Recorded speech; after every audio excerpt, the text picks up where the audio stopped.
Hello, everyone. Hello, it is Miracle Mom and Michael. Isn't this a lovely picture of Mom? I think by the time she watches this clip, she'll have seen another clip with this picture, but I just want to point it out. It's like a picture of you at work. Oh, really? I think you're, Where well, did you get that? wouldn't you like to know? Oh, no. You'll figure it out when you see it. Okay, You'll figure it out. okay, Um, all right, Bible chat time. Here's one. Tell me what this means to you, Mom. Ears, okay. ears to hear. I guess you could say eyes to see. I don't know if it's in the Bible where it says those who have eyes to see, but it's a similar kind of idea. But those who have ears to hear. What does that mean? Well, um, to me, that says more about not the auditory nerve picking up sound so much as it means what are you understanding? Very good. I mean, that's like the probably better than I could have ever stated it. You know. People often say, you might be listening, but you're not hearing what I'm saying. Hmm. In other words, you're not understanding. So in the biblical context, what again, I'm bad. I should have looked up the context because the first rule of interpretation of anything, any text, is context. Like, what was the context? Who said it? Why did they say it? Yeah, What did they say before this? What did they say after this? What did the hearers of this understand? What were they expected to understand? So, but it comes out of the Bible, out of the New Testament. Those who have ears to hear. I don't know if it might be in the Old Testament somewhere, but what do you think it means in the context of the gospel?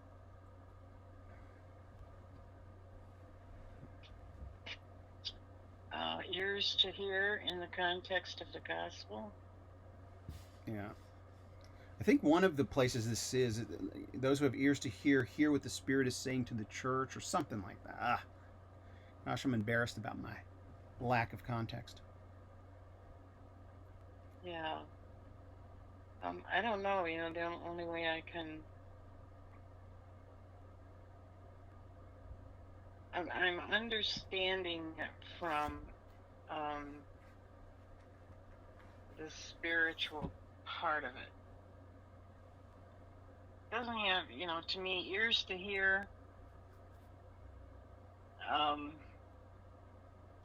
okay, obviously we have ears. Ears are designed to pick up sound, but when you pick up that sound, where does it go? What Mm-hmm. happens to it Mm-hmm. after that? Where's it going? It's traveling along the auditory nerve, but we're not just physical. Right. There's a spirit. We're not talking about sound waves here. No, it's about communication, Grasping. but it's, yeah, grasping. That's a good word. Yeah. I mean, I go back to, okay, I might go off on a tangent, so stop me if I do. Never. When I was 12 years old, I point back to that time. I'm a 12-year-old, and I'm a kid, had been dragged to church every Sunday for 12 years. But what happened? What happened when I opened up my Bible and began reading in the book of John? Hmm. What happened? Something happened to me. Mm-hmm. Something came alive in me. It wasn't me that came alive in me. Mm-hmm. I know that it was God. It was God's spirit that came alive in me. First of all, how do we know God in the first place? How do you know God as a Christian? How do you know God? You've never seen him. You've never touched him. There's every sense that we have as human beings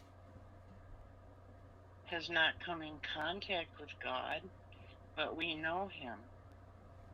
And how do we know him? We know him through our thoughts. I heard a pastor or somebody said this, it stuck with me. We know him in our knower. Yeah, right. We just know. There's some things you just know. Right. And having ears to hear.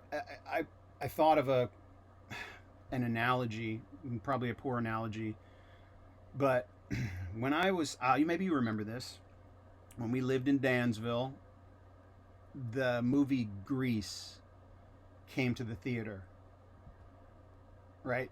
Dansville, a little one-horse town. I mean, one theater town. There's one movie theater, and back then the movies would come in, and they'd stick around for a month, and before another movie would come through. And so, if you wanted to go do something and go to the movies, you had to go watch the same movie. And I'm not kidding. Right. I saw Grease 18 times. It's not an exaggeration. I remember counting. I saw Grease 18 times. How old was I in Dansville? Well, you had to have been in 4th or 5th grade. Yep. I was in 4th and 5th grade. 3rd, 4th, and 5th grade. Yeah, right. We were there for about 3 years. So I was 9.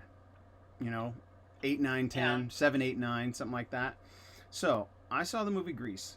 Fast forward to, I don't know, maybe 5, 6 years ago.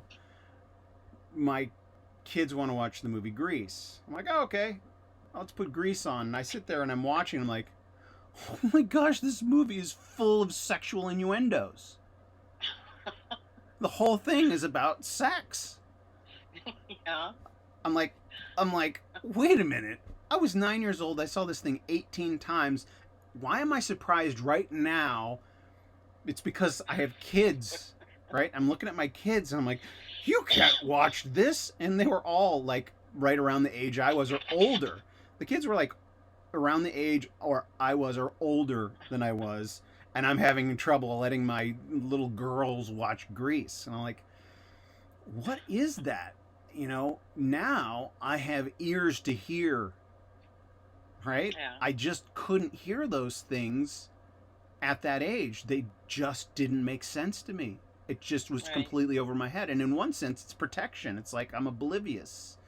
But when you understand things, you can hear things. Like you have knowledge, certain knowledge, and you better be paying attention because that knowledge needs to be put to use. Knowledge isn't knowledge just for the sake of being knowledge. Knowledge is there for a reason. And so it applies like scripturally, like we got to understand God. His word has been preserved like supernaturally over the millennia so that we can have it in our hands and read it. Like every one of us has access to this ancient historical record for a reason. And so we better be paying attention, listening to it, reading it, spending time in it. But also, really the reason this topic occurred to me, and we'll wrap it up here, I listen to the media. And if people aren't paying attention, if they're just listening to one narrative and believing it, they don't have ears to hear. There is something happening. For example, Michael Flynn being the charges being dropped. It's like, how do you hear that? Like some people hear it as, oh my gosh, our justice system has collapsed. It's corrupted. They're letting this criminal go.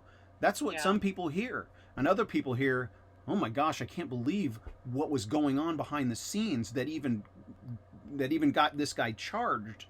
And so those, I would say, are the people who have ears to hear. Those people are paying attention. So without going off on that tangent, we have ears, and we're not talking about the things on our head, but that's where the information and the knowledge comes through our ears, right? Ears to hear. Right. Any final thoughts, Mom? Oh, let's see what words of wisdom are before me. These are little treats for those few people who watch all the way to the end. Well, and you should be writing all of these down because you may never hear them again. What do you mean? I'm It's posting not- them online, Mom. It's not what a man says that defines him. It's what a man doesn't say that defines him. Oh my gosh, you're so good. I'm glad you can pull these out of thin air. It's not what it's not what a man says that defines him, it's what he doesn't say that defines him. Ooh, Right. that cuts me because, man, I say so much, I better shut up. Well, depends on the man. Yeah. Well, on that note, I'm going to shut up right here, right now. Bye, everybody. Goodbye.